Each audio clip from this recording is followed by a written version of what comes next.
Welcome to our YouTube channel. Class 12 English literature में third poem हम कर रहे हैं, जिस पोइम का टाइटल है ऑन शेक्सपियर, जो जॉन मिल्टन के द्वारा लिखी गई है। लास्ट वीडियो में इस पोइम का एक्सप्लेनेशन हमने किया था। आज के वीडियो में हम इस पोइम के जो क्वेश्चन आंसर हैं, जो टेक्सचुअल क्वेश्चन हैं, उनको करेंगे। तो स्टार्ट करते हैं। फर्स्ट ऑफ ऑल हम जो क्वेश्चन सॉल्व करेंगे वो क्वेश्चन है आपके 50 वर्ड्स वाले। तो क्वेश्चन फर्स्ट जो है, देखिए, how did Shakespeare make his leave long monument. Shakespeare ने अपने संपूर्ण जीवन को स्मारक किस प्रकार बनाया, या ये क्वेश्चन इस प्रकार भी पूछा जा सकता है, in what way has Shakespeare made a leave long monument, यानी शेक्सपियर ने अपने संपूर्ण जीवन को स्मारक किस प्रकार बना लिया। एक ही बात है, सेम थोड़ा सा चेंज करके पूछा जा सकता है। तो आंसर आपको एक ही देना है, और वो आंसर है Shakespeare has written a number of great dramas and poems, यानी उसने बहुत ड्रामाज लिखे हैं, पोइम्स लिखे हैं। His work consist of great thoughts, उसके जो कार्य होते थे, यानी राइटिंग वर्क्स जो होते थे, उनमें बहुत महान विचार होते थे। He describes each aspect of human emotions, यानी मानवीय भावनाओं का जो प्रत्येक पहलू होता है उसका वो वर्णन करता है। People remember him through these works, यानी उन्होंने इतने वर्क्स अपनी लाइफ में किए हैं कि उन वर्क्स के कारण लोग उन्हें हमेशा याद करेंगे। His whole life has become worth remembering for people, यानी उनका संपूर्ण जीवन ही ऐसा है जो लोगों की याद करने योग्य है। दस he has made a leave long monument, इस प्रकार हम कह सकते हैं कि उन्होंने अपने लिए लीव लॉन्ग मॉन्यूमेंट बना लिया है। सेकंड क्वेश्चन देखते हैं। Why did Milton feel it was not necessary to put up a monument in stone for Shakespeare. Milton ने ऐसा अनुभव क्यों किया है कि शेक्सपियर के लिए पत्थर का स्मारक बनाने की आवश्यकता नहीं है। तो आंसर देखते हैं। Milton considered Shakespeare an ideal personality, यानी मिल्टन क्या सोचते हैं कि शेक्सपियर एक आदर्श व्यक्तित्व है।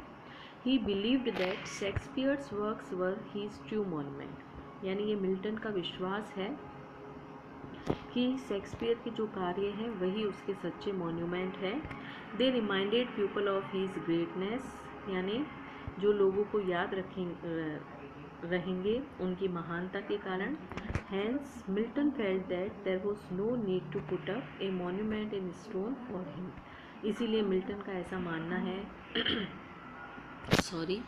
या मिल्टन ने ऐसा महसूस किया है कि शेक्सपियर को किसी स्टोन के मॉन्यूमेंट की कोई आवश्यकता नहीं है। He had himself made a great monument of him in the form of his dramas and poems, यानी अपने ड्रामाज और पोइम्स के चलते उन्होंने अपने लिए एक ग्रेट मॉन्यूमेंट का स्वयं ही निर्माण कर लिया है। थर्ड क्वेश्चन देखिए। What does the weak witness of the name refer to? तुम्हारे नाम का कमज़ोर चिन्ह, ये लाइन पोइम में आई है। तो ये जो लाइन है वो किस संदर्भ में प्रयुक्त हुई है, यानी इससे पॉइंट हमें क्या रिफेर करना चाह रहे हैं। तो देखिए, weak witness of the name refers to tombs, relics, pyramids और स्कल्पचर्स, यानी जो मकबरे हैं, ऊंचे ऊंचे उनके अवशेष हैं, कब्र है, ये सारी चीज़ें हैं। Shakespeare has stronger witness to his name in the form of his literary works, यानी शेक्सपियर तो खुद ही एक स्ट्रॉन्गर विटनेस है अपने नाम के, अपने लिटरेरी वर्क्स के कारण। In comparison to these any monument in stone is a weak sign of his remembrance, यानी अगर उसके वर्क्स और स्टोन के जो मॉन्यूमेंट्स होते हैं उनका कंपैरिजन किया जाए तो जो स्टोन के मॉन्यूमेंट है वो क्या है, बहुत ही वीक साइन है उनकी याद के लिए। As all these will decay with the passage of time, क्योंकि ये जो पत्थर के स्मारक होंगे ये तो क्या हो जाएंगे, समय के साथ साथ इनका पतन हो जाएगा, ये नष्ट हो जाएंगे। लेकिन शेक्सपियर ने जो अपने लिए मॉन्यूमेंट बना लिया है वो हमेशा रहने वाला है। फोर्थ क्वेश्चन है, what will be the best tribute to Shakespeare? Shakespeare के लिए सबसे अच्छी श्रद्धांजलि क्या होगी? यानी अगर हम शेक्सपियर को श्रद्धांजलि देना चाहते हैं तो वो श्रद्धांजलि हम क्या दें? तो आंसर देखिए, Shakespeare was a man of unparalleled genius. He has created immortal works of literature. यानी लिटरेचर में बहुत ही हमेशा अमर रहने वाले कार्य उन्होंने किए हैं. No literature of his time and after his time has ever equalled him in greatness. यानी उनके समय का साहित्य ले लें या उनके बाद का साहित्य ले लें, वो उनकी ग्रेटनेस के समान नहीं है. देयरफॉर इसीलिए the best tribute to him will be the respect. सबसे बेस्ट जो श्रद्धांजलि शेक्सपियर के लिए रहेगी वो है उनकी रेस्पेक्ट करना, वेंडेशन करना और उनका डिवोशन करना of his readers to his works. यानी उनके रीडर्स का डिवोशन उनके कार्यों के प्रति होना चाहिए. यही उनके लिए बेस्ट ट्रिब्यूट होगा.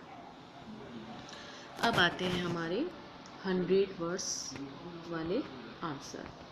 तो क्वेश्चन फर्स्ट है, right a critical summary of the poem on Shakespeare 1630. यानी इस पोएम का हमें क्रिटिकल समरी करना है, समालोचनात्मक सारांश लिखना है. तो देखिए answer, the poem on Shakespeare 1630 is John Milton's tribute to the great bard. It is based on the theme of immortality through artistic creations. It is an epitaph on Shakespeare. Epitaph मतलब जो मृत लोग होते हैं, उन मृत लोगों को जो हम श्रद्धांजलि अर्पित करते हैं उसको एपिटाफ बोला जाता है. तो ये शेक्सपियर पर एपिटाफ है. Milton believes that man made monuments can never be sufficient tribute to Shakespeare's achievements. यानी लोगों के हाथों से जो मॉन्यूमेंट्स बनाए जाते हैं वो शेक्सपियर को या उसकी जो उपलब्धियां थी उनको श्रद्धांजलि देने के लिए पर्याप्त नहीं है. As the greatness of his works cannot be captured by any superficial structure. यानी जो कोई कृत्रिम ढांचा है उस ढांचे में कैद करके हम उनके कार्यों को नहीं रख सकते हैं. Milton says that Shakespeare has himself created an everlasting monument suited to his genius in the memory of his readers. यानी मिल्टन का कहना है कि शेक्सपियर ने तो स्वयं ही अपने लिए हमेशा के लिए रहने वाला मॉन्यूमेंट बना लिया है ताकि वो अपने पाठकों की मेमोरी में हमेशा बना रहे. And regard his works with of and wonder.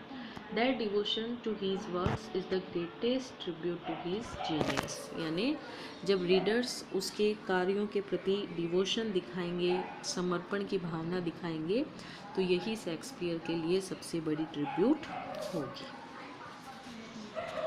Next question आता है, how does Milton describe Shakespeare as the source of inspiration for all succeeding generation of poets.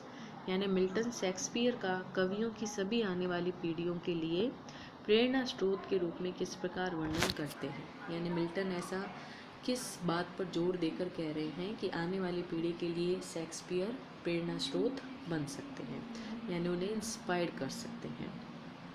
तो आंसर देखिए, Shakespeare has earn great name and fame through his literary works. यानी उन्होंने अपने literary work से काफ़ी fame कमाई है, नाम कमाया है. He has written not only great plays but also immortal poetry. यानी कई उन्होंने प्लेस लिखे हैं, पोइट्रीज लिखी है, ड्रामाज लिखे हैं. His plays are more poetry than prose. यानी उनके प्लेस ज़्यादा पोइट्री होते थे बजाय प्रोस के, यानी काव्य भाव में होते थे बजाय गद्य के. Milton calls him the dear son of memory, great heir of fame. He needs no man-made structure as witness to his genius. यानी मिल्टन का कहना है कि उन्हें इंसानों के हाथों से बनाए गए किसी भी स्मारक की आवश्यकता नहीं है. His writings cover almost every aspect of human emotions, actions and behavior. His thoughts, philosophy and style have influenced poets coming after him. यानी शेक्सपियर के जो थॉट्स थे, उनकी जो फिलोसॉफी थी या लिखने की जो स्टाइल थी, वो हमारे आने वाले जो भी कवि होंगे, लेखक होंगे, उनको प्रभावित करेगी. They have learn great lessons from his works, यानी वो शेक्सपियर के कार्यों से बहुत कुछ सीखेंगे।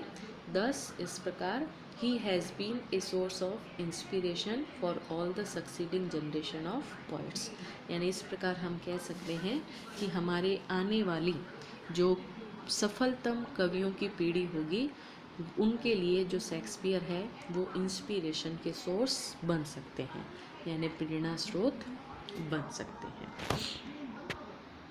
तो ये हुई स्टूडेंट्स हमारी जो थर्ड पॉइंट है on Shakespeare complete. Next new topic के साथ नेक्स्ट वीडियो में हम मिलेंगे। Thank you.